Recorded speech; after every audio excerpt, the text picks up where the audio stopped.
আসসালামু আলাইকুম, আমি তাইমুনিবা। আজকে আপনাদের সাথে আমি একটা গল্প শেয়ার করব।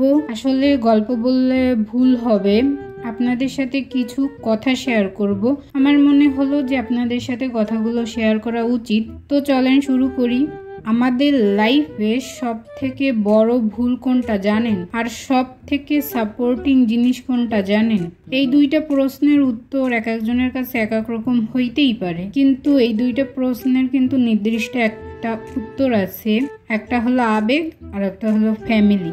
আপনারা শুনে ভাবতে পারেন যে এই দুইটা জিনিস এইখানে কি করে, বা আমি এইগুলো কি বলতেছি। আচ্ছা, আমি আপনাদের বিষয়টা বুঝাই বলতেছি। আমাদের লাইফে সব থেকে বড় ভুল যেটা আমরা সাধারণত করে থাকি ওইটা হলো আবেগের বশে করি বা আবেগে করি।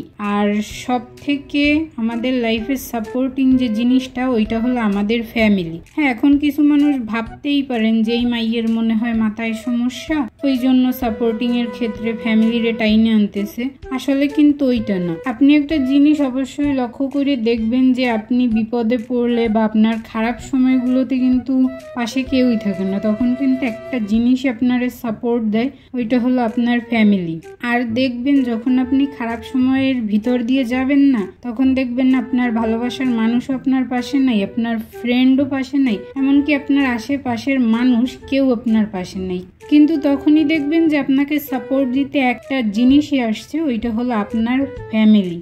আরও একটা জিনিস আপনি লক্ষ্য করে দেখবেন যে বিপদে পড়লে আপনার খারাপ সময়ের ভিতর দিয়ে আপনি যখন যাবেন, তখন আপনি দেখবেন আপনার ত্রিসীমা নাই, কেউ নাই, একটা মানুষের আপনি খুঁজে পাবেন না। কিন্তু তখনও দেখবেন যে আপনার ফ্যামিলি আপনার পাশে আগে দাঁড়াইতেছে, সবার আগে আপনার ফ্যামিলি দাঁড়াইতেছে।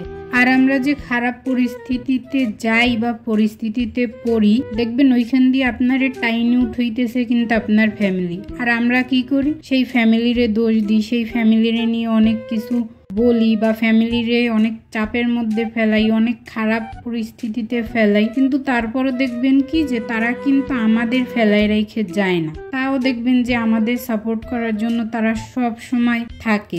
আর অন্য কেউ হইলে তো বোঝেনি, বলার তো কিছুই নাই। অন্য কেউ হইলে চাপে ফেলাইলে তো বোঝেনি কি হবে। তা আমার থেকে ভালো আপনারাই জানেন।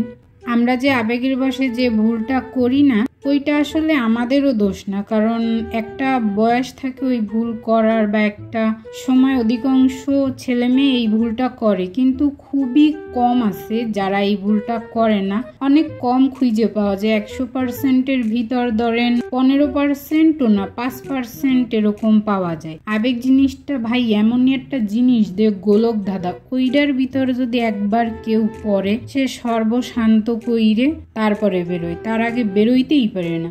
কিন্তু যখন আপনি নিজের ভুল বুঝতে পারবেন, তখন আপনি চাইবেন যে ইস, আমি যদি আবার আগের জায়গায় ফিরে যাইতে পারতাম।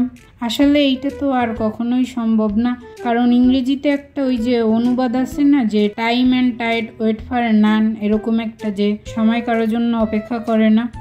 তবে যখন আপনি আপনার ভুলটা বুঝতে পারবেন, যে মনে করবেন যে না, আমি আমার ভুলের জন্য আমি নিজেই লজ্জিত, তখন আপনি আপনার ফ্যামিলির কাছে ক্ষমা চাইবেন। দেখবেন তারা কিন্তু আপনাকে ক্ষমা করে দিবে।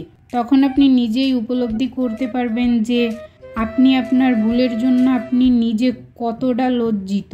আর হ্যাঁ, ফ্যামিলি কিন্তু খারাপ হয় না। আমরা ফ্যামিলিকে তখনই খারাপ বলি যখন আমরা আবেগের বশে বা আবেগের গোলক ধাঁধার ভিতরে পড়ি, তখনই কিন্তু আমরা ফ্যামিলির নিয়ে উল্টাপাল্টা কথা বলি বা খারাপ বলি, এরকম। তবে ফ্যামিলি ইজ দ্য বেস্ট। আপনার লাইফের সব থেকে বিষাক্ত জিনিস হলো আবেগ, আর আপনার লাইফের সব থেকে বেস্ট যে জিনিসটা ওইটা হলো আপনার ফ্যামিলি। ওইটা বাদে আর কোনো বেস্ট বলতে কিছুই নেই। তবে বিশ্বাস করেন বা নাই করেন, কিন্তু যে মানুষটা ভুল করছে, ভুল করার পরে যে মানুষটা বুঝছে যে না আমার এইটা ভুল হয়েছে, একমাত্র ওই ব্যক্তি বুঝতে পারবে যে ফ্যামিলি কত বড় একটা সাপোর্টিং জিনিস। আদারওয়াইজ আর কিছুই না। আর একটা কথা সবসময় মনে রাখবেন যে দিন শেষে কিন্তু আমরা সবাই একা। যাই হোক, আজকে এই পর্যন্ত। ভিডিওটা কেমন লাগছে সবাই কমেন্টে অবশ্যই বলবেন, আর সাবস্ক্রাইব করতে তো ভুলবেনই না। আজকের ভিডিও এই পর্যন্ত। অন্য কোনো ভিডিওতে আবার আপনাদের সাথে আমার দেখা হবে। সেই পর্যন্ত সবাই ভালো থাকুন, সুস্থ থাকুন। আল্লাহ হাফেজ। you.